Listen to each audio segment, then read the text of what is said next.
Now, if you want to see the damage that uncontrolled immigration can do to a country, then look at Sweden.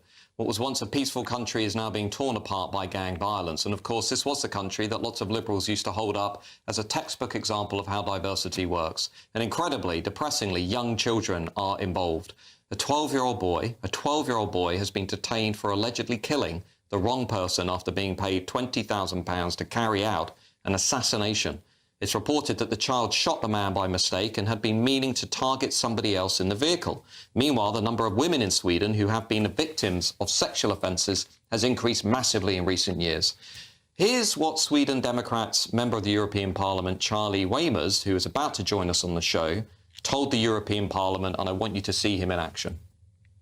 Let's talk about how our daughters are sexually harassed and abused by migrant males when they go to the mall, take the bus, or walk home from school. Let's talk about Generation Prey, Swedish youngsters being humiliated and robbed by predators that you imported. You don't want to talk about this, I hear that, but you sure want to virtue signal about anti-discrimination. Go home already. You did enough damage. Let us in the right clean up the mess now. Well, I'm delighted to say that Charlie joins the show tonight. Charlie Weimers, thank you for joining us on GB News. We are reading in one of our national newspapers this week about these shocking levels of crime, including children in Sweden allegedly murdering gang rivals. Now, I find this particularly interesting, Charlie, because Sweden used to be held up as the example of how diversity makes us stronger. Can you give our viewers a sense of just what on earth is going on? Well, Sweden used to be one of the safest countries in the world, a country where social capital underpinned our relationship with each other as citizens. So for many years, the political establishment could go on with their reckless migration policy without society falling apart, so to speak.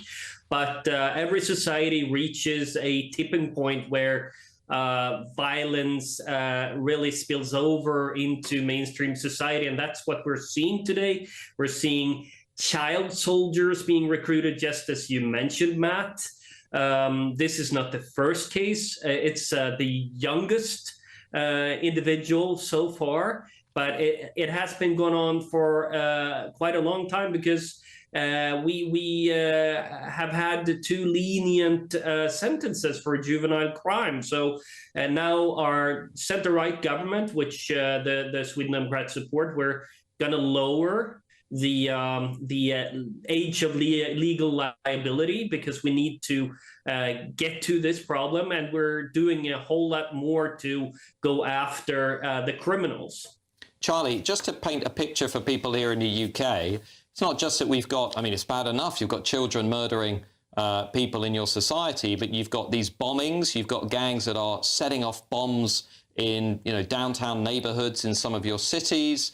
You've got very serious levels of gang violence that seem to be a regular feature of Swedish life. There are people out there who say, look, this is ultimately about youth delinquency. This isn't about immigration. But then there are others who say all of this violence is downstream of Sweden's liberal migration policies in the 1990s and the 2000s. Where are you in this debate?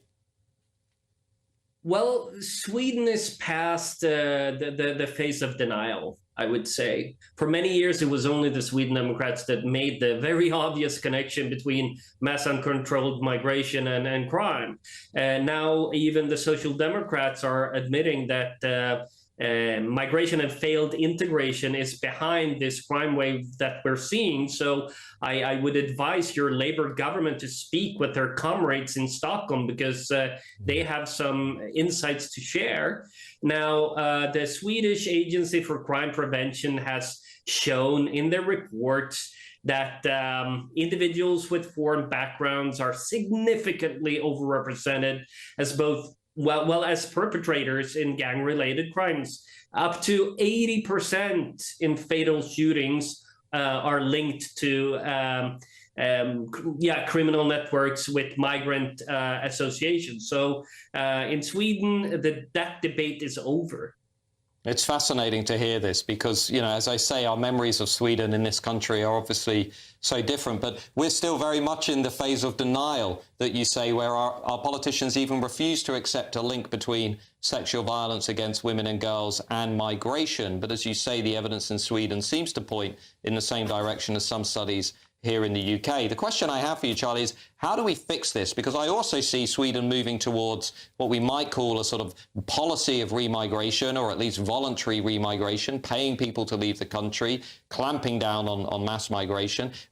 What can Sweden tell us about the answer to this problem? Well, the short answer is that if there's political will, there is a way. In Sweden, we've initiated a paradigm shift, which affects crime policy, migration policy. That means, in concrete terms, the tightening of family reunification, raising work visa requirements, incentivizing, just as you said, voluntary returns. We are cracking down on gangs. Much tougher sentences, and my party is now proposing that we revoke citizenships for those individuals with with two passports who are involved in gang crime, and we see results already. Fatal shootings are going down. They're at their lowest level in 1 decade, and we had a negative migration balance in 2024. So, I implore Keir Starmer to reach that. Okay. Well, thank you, Charlie Weimers. It's great to hear your advice and what on earth has been going on in Sweden. It's a real reality check for us in Britain.